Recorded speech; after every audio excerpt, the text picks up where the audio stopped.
I need a quick show of hands. I want to find out, if you've been reading to the Infancy Gospel of Thomas for the last few weeks and today's stories, how many of you find this child Jesus an adorable, cute little baby? Nobody? Good. I was worried. Okay. So what's the deal with the Infancy Gospel of Thomas? I'm going to propose two stories for you side by side to begin with, and you tell me who's the spiritual person in these stories. The first story is a little synopsis of the piece I've just read. So the story is, there's Jesus up on the roof of a house where he shouldn't have been, of course, playing with some other kids, and one of the kids fell off and gets killed. And all the other kids run home and they tell, oh my God, Zeno has died. And the parents of Zeno come and they find their child mangled below, and they look up and there's Jesus standing on the roof. And they say, you little XXX, you killed our child. And Jesus shouts down, I didn't. He did it himself. He wasn't being careful and he fell off. And then he jumps off himself, lands perfectly. He should have been a gymnast. And he says, Zeno, get up and tell him, did I push you? And Zeno comes alive and says, no, Lord, not buddy or Jesus or friend or whatever, but Lord. No, Lord, you raised me up. And all of a sudden, the parents who come to accuse him of being guilty of homicide now are worshipping him. Does that sound like a story that's about real spirituality, or does it sound like real fantasy kind of stuff, coming from some kind of an adolescent mindset? Contrast that now with, there's a story in Zen Buddhism of a little village in China, and there's this teenage girl who has a boyfriend, and she gets pregnant. And she hides her pregnancy as long as she can, and at the end it's obvious she's really pregnant, and she gives birth, and the parents are hounding her, tell us who's the father of this baby. And she refuses to tell them who the father of the baby is. And finally, in order to protect her boyfriend, she says, it's the monk who lives in the monastery up on top of the hill. And so the parents grab the baby and they come up and they pound on the door, and the monk comes out and says, yes. And they said, this is your baby, raise him. The monk says, okay. Takes the child in, he starts raising the child. So about 3 years later, the girl finally fesses up to the parents. She says, this is a terrible thing I did to this monk. He's been blamed for impregnating me. And she tells the parents what the real deal is. And the parents are really contrite, really, really embarrassed. And they go back up and they knock very, very timidly on the door. And the monk comes out and they say, we are really, really sorry, really embarrassed that we accused you wrongly. We know that you're not the father of the child. We'll take him back and raise him. And the monk says, okay. He gives him back. Now, of the Jesus character who's demanding of Zeno, did I push you or didn't I push you? And of this monk figure who says, whatever you want, that's okay with me. Which of these is which is the spiritual teaching here? The only following a Jesus who's constantly demanding that people rise from the dead in order to justify him and vindicate him and excuse him and let him off the hook, or somebody who's able to just roll with the punches and whatever happens, you can be spiritual and be at peace and be serene there. So I want to talk about much, much, much deeper spirituality. So I'm going to talk about those today. I'm going to make 3 main points this morning. First thing I'm going to say, what's the deal with the Infancy Gospel of Thomas? What's behind it? Then secondly, what is the structure and the content of this gospel? And then thirdly, religion, spirituality, and the Jesus movement as it's connected to this. So the first one, what's the deal with this particular Infancy Gospel of Thomas? Well, it comes from a very specific genre of literature that was popular around the time of Jesus. In many, many of the pagan traditions, and in the Greek tradition, there were lots of stories about boy gods or child gods who were always really precocious, very, very often destructive, and were constantly getting into all kinds of trouble. So this was a genre which was very, very popular at the time. So in a sense, this book is a little bit of Christian missionary propaganda to say to the Greeks and to the pagans, you got boy kids, boy gods who can do all these kinds of stuff. We got a boy god who can do this ourselves. You're welcome, Jim. So in one sense, it's just pure Christian missionary propaganda. So anything you can do, we can do better. The Greeks can do this, the pagans can do this, we can do it as well. So they're creating this character, this boy god child in the image of the boy god children of the Greeks and the pagans as well. So that's one reason. The second reason is there's a huge gap in their knowledge about who Jesus really was. So Matthew says nothing about his childhood. Mark says nothing about his childhood. John says nothing about his childhood. Only Luke barely mentions the childhood of Jesus. And there's only one event in it, at age 12, where Jesus is lost in the temple, and they find him educating and lecturing the professors and the scribes in the temple. That's the only incident from the childhood of Jesus recorded in any of the 4 canonical Gospels. So you can imagine that the Christians, the 2nd and 3rd and 4th generation Christians who didn't know Jesus, they really want to know about who this character was. And can you fill in the childhood pieces for us? So in the absence of being able to fill it in, they made it up. And so all these stories come out of that genre. So when was it composed? Probably around the year 150 AD. So this would have been maybe about 120 years after the death of Jesus. So maybe 4 generations after he had died. Now we know, for instance, that it's quoted in 185 AD by St. Irenaeus. So it was certainly written before 185. But it's very, very definitely, it's modeled on Luke's Gospel. And Luke's Gospel was written about 85 AD. So it's somewhere between 85 and 185. So let's say it's around 150 AD. So it's a fairly old text. And very probably it's based on earlier oral accounts. So even if it were written down about 150 AD, it probably began to circulate orally maybe 100 AD. So they're now filling in the pieces, and they're competing with the Greeks and the pagans. So that's the background to it. And the author they claim for it, they claim it is Thomas the Israelite, claims to be the writer of this gospel. Now very obviously, whatever else he wasn't an Israelite. Because when you go through it, he obviously didn't know diddly squat about Judaism. So the facts he doesn't know anything about Judaism. The little bit that he does know, he's borrowing from Luke's Gospel. And Luke is the only non-Gentile writer of the canonical scriptures.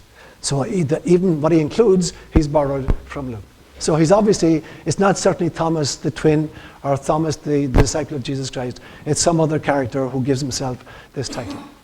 And what language was it written in? Scholars can't make up their minds whether it was written in Greek, the original, or Syriac, one of the two. But there are versions that are available in a whole bunch of languages, and there are very, very many different versions of it available. So there is a Greek version, there are Greek versions available, there are Syriac versions available, there are Latin versions available, there are Arabic versions available.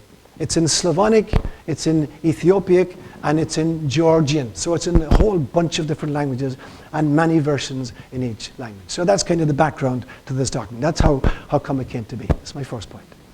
So the second point then is, what's the structure and what's the content of it? When you read through it first, there's like about 19 chapters in it. When you read through it, it seems real a hodgepodge of stuff. But there's actually a structure embedded in it. It's basically, to use kind of simple language, it's like 2 sandwiches. So in a sandwich you've got a piece of bread, you've got the meat, and then you've got another piece of bread on top of it. So there's basically 2 sandwiches contained in this.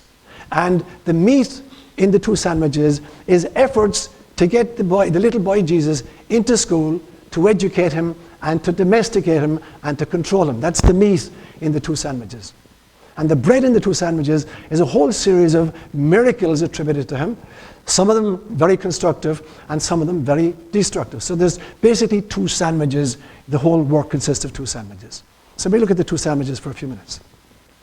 So sandwich number 1, the bread of the first sandwich, is a bunch of miracles he did. And the very first one is a story that, as a little boy of 5, he was playing with mud, and he was fashioning birds from the mud. And he fashioned 12 birds. And his buddies are watching him make these, and he does it very, very, very well. And then finally he takes each of them in his hand, and he breathes in and goes, and the birds take life and they fly off. Now in actual fact, this story is recounted also in the Quran and attributed to Jesus, but not to the child Jesus, but to the man Jesus. So you find this story in the Quran itself of Jesus, but not his childhood. So that's the first miracle. So he makes these clay birds, breathes on them, they get life, and then they fly off. That's the first miracle. The second miracle in the sandwich, we're still talking about the base of the first sandwich, is he's playing one day, about 5 or 6 years of age, and he's making a little dam. It's been raining, and the water's running down the street, and he creates a little dam, and he's trapping the water, and he's very happy with himself. He's made this dam. And another boy comes along, as boys will do, and he stamps in the dam, and the water rushes out. And the child Jesus turns to him And he says to him, may you rot and wither. The little child goes, and dies. And he's dead. That was the end of the story. Finished palaver. Kid dies. So it's the second little miracle in the bottom of the sandwich. The third miracle, he's playing with some other kid, and there are 3 versions of this, depending on which text you're reading. In one version of it, the kid bumps into him accidentally. In the other version, the kid punches him intentionally. And in another version, the kid throws stones at him. But whatever the reason was, whatever the precipitating cause was, again, the child Jesus curses this boy, and the boy dies. And somebody runs home and tells the parents, Jesus is after killing your kid. And the parents run down, and they're really upset, and they start complaining, and Jesus curses them, and the 2 of them go blind. Nice kid. Be careful whom you play with. So that's the first piece of bread in the first sandwich. So at this stage, Joseph and Mary don't know what to do. So they pack him off to school. This is a story that Bob was telling us. Now, if I were the school psychologist at that stage, I'd say this kid has ADHD, impulse control disorder, antisocial personality disorder, and possibly he's also a sociopath. He goes to school, and Bob read the story for us, where he totally embarrasses the teacher so badly that the teacher retires and he gives up teaching as a career. Yeah, he's driving buses for the rest of his life. Totally gives up. So that's the meat in the sandwich, an effort to educate him. The top piece of bread in the first sandwich is then, now Jesus has gone back home. And the story I just read for you in the gospel is the next version. He's playing on top of the roof of the house where he shouldn't have been with some other kid, and the other kid falls off and dies. And the parents come and they accuse him of killing the child, and he says he didn't do it, and he jumps down and he resurrects the child to kind of justify his own innocence. And then there's another story follows shortly afterwards where he's playing with other kids. He's a dangerous kid to be around.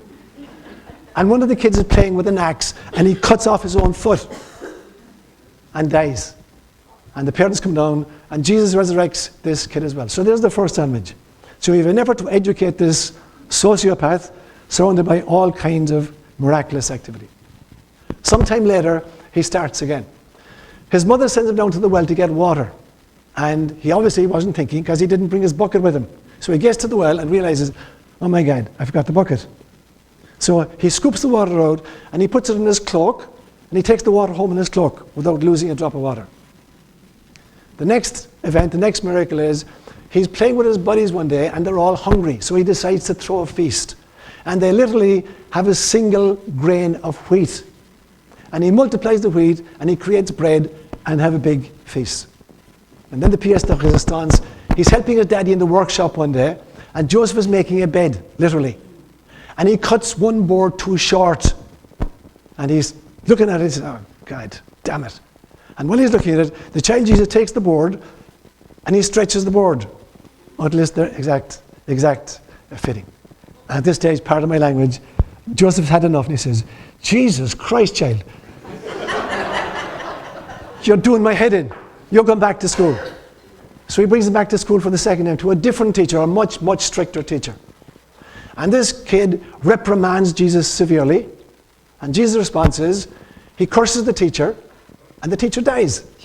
So he's got 3 homicides under his belt already. So he's fired out of school again. So he goes back home at this stage. And the next incident is, his brother James is bitten by a snake, a deadly snake, and is about to die. And the child cures him and heals him. And then there's a report that a neighbor child has died of natural causes, for the first child that died around Jesus, for which Jesus wasn't responsible. And Jesus goes out to the house to kind of offer his condolences, and he resurrects the child. And then the final piece is, a buddy of his dad's has an accident on a construction site and dies. And Jesus hears about it, and he goes down and he raises this guy. So there's basically the outline of the Infancy Gospel of Thomas. Now, is this the kind of guy you want to, this adorable little cute kid you want to play with your kids? Or is this the kind of Jesus that you think is an avatar figure? Or this is a kind of the God that you want to worship? So what is the reason they're trying to create this kind of Jesus? They're competing with the Greeks and the pagans. Yeah? And so that's the content of the thing. So I want to build on that now and say, what religion, spirituality, and the Jesus moment, how much of that is aligned to the Infancy Gospel of Thomas kind of Jesus? So I've been thinking a lot about this for the last few days. Is religion the infancy of spirituality, or is religion the fossilization of spirituality? So is spirituality the evolution that you get when religion develops and develops and develops, or in fact is religion just the fossilization of a previous spiritual condition? So it's a little bit more complex. Obviously, every religion has been founded by some avatar figure who had a deep mystical spiritual experience. So I'd have to say yes, the origin of all religion is some deep mystical spiritual experience that an individual had. But very, very quickly, the group dilutes spirituality and reduces it to mere religion. So although in some senses it starts with spirituality, it gets diluted really, really quickly and becomes religion. But then over time it begins to evolve back into spirituality itself. So every religious system is founded by some great mystic who had a numinous experience. But when he or she begins to speak of this experience, most of the listeners can't grok it. And so every one of us will unpack it according to our own ability, our own level. So we will take the great mystical spirituality of any avatar figure and we'll immediately reduce it down to our own level. And it goes through 9 or 10 phases typically. The first phase is this avatar figure, or this great mystic, has a deep, deep, deep numinous experience. That's phase 1. The second stage is, in order to try to communicate it, you can't communicate an ineffable experience by definition. You cannot communicate what is basically an inarticulatable reality. So you have to resort to symbols. So you speak in symbols to try to represent what the experience was like.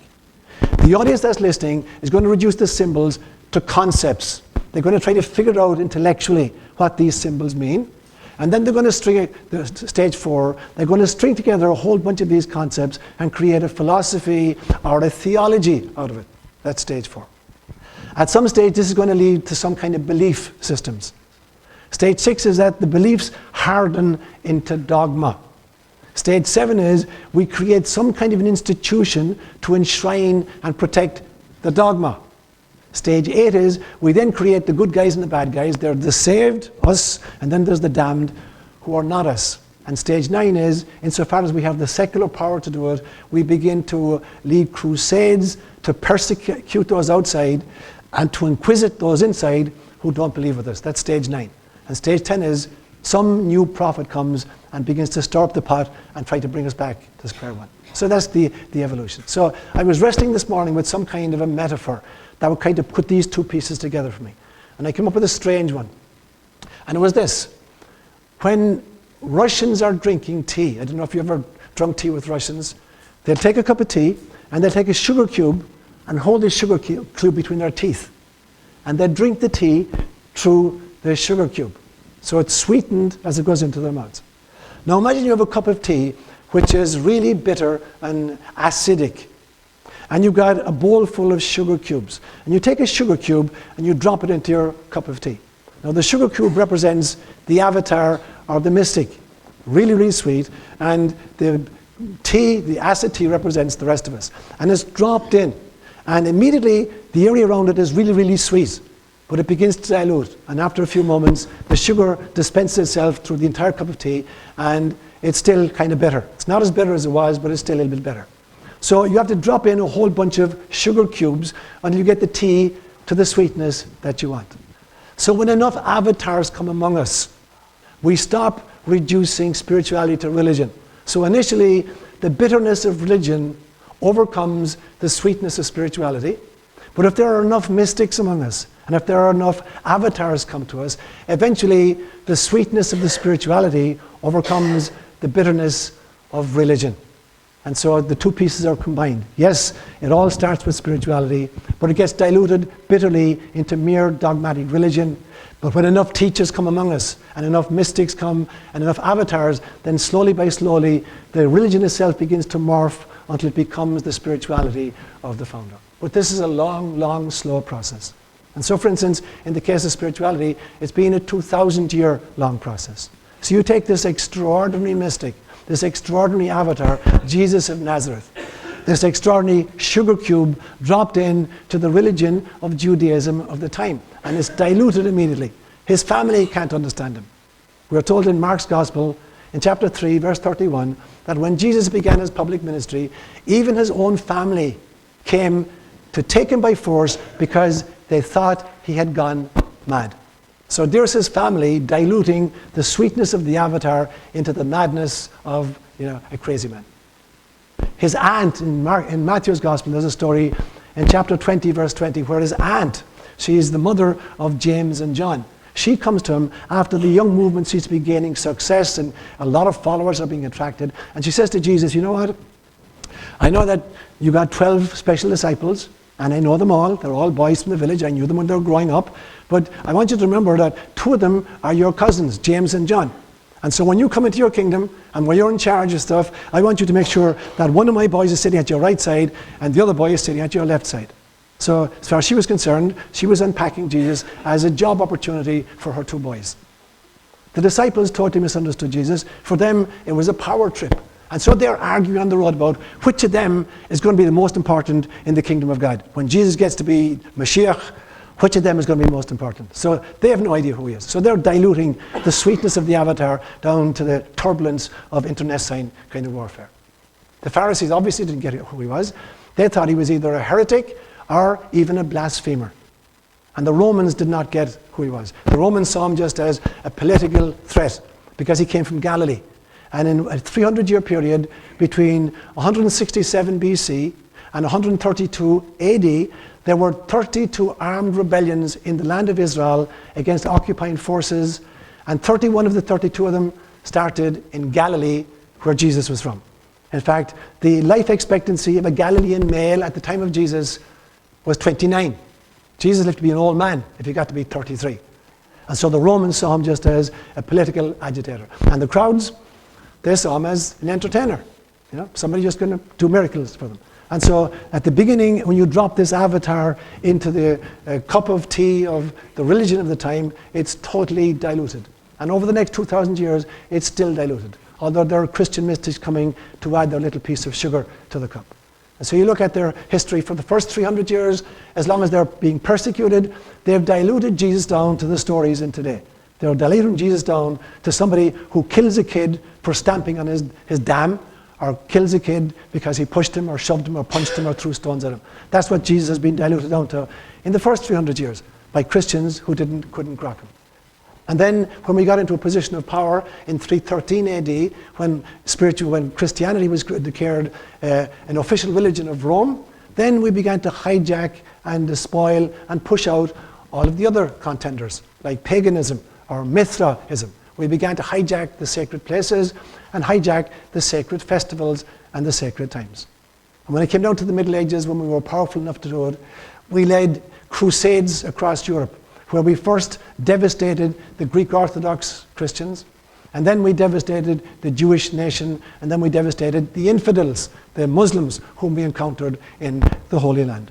And then when we'd killed enough of those, we came back and we started killing ourselves in the Inquisitions, beginning about 1492. We began to inquisite ourselves, so that finally we're reduced just totally to dead dogma. And then in the 18th and 19th and 20th centuries, when temporal power is taken away from the papacy, he has to declare himself infallible and to say extra ecclesiam nulla est salus. Outside of the Roman Catholic Church, there is no salvation. So that's how diluted it had been. But during all of this time, there was an underground source of sweetness leaching in to the bitter cup of religion. It was the mystics like Francis of Assisi, or Hildegard von Bingen, or Meister Eckhart, people like that who leached in the sweetness into the bitter cup of religion. So that in our times, we're reaching a critical mass. We're beginning to turn our cup of tea from an acidic experience into a sweet experience. And this is happening not just because there have been enough Christian mystics adding to the brew, but that there's been a cross-fertilization with all of the other great spiritual traditions as well, Buddhism and Hinduism, and we're taking aboard their avatars and their teaching, and we're turning in a cup of tea which is suitable not just for Christians, but for all awake people. So maybe ultimately this story in which the child Jesus takes a piece of clay, fashions it into a bird, and breathes life into it and sets it free, maybe it's true after all. Maybe everything that lives is the breath of God. Maybe we're beginning to come to a stage where we realize that God is breathing not just through Christianity, not just through all of the other great world religions, but that God is breathing through every leaf and every tree and every mountain and every stream, that everything is evidence to us of Christ consciousness.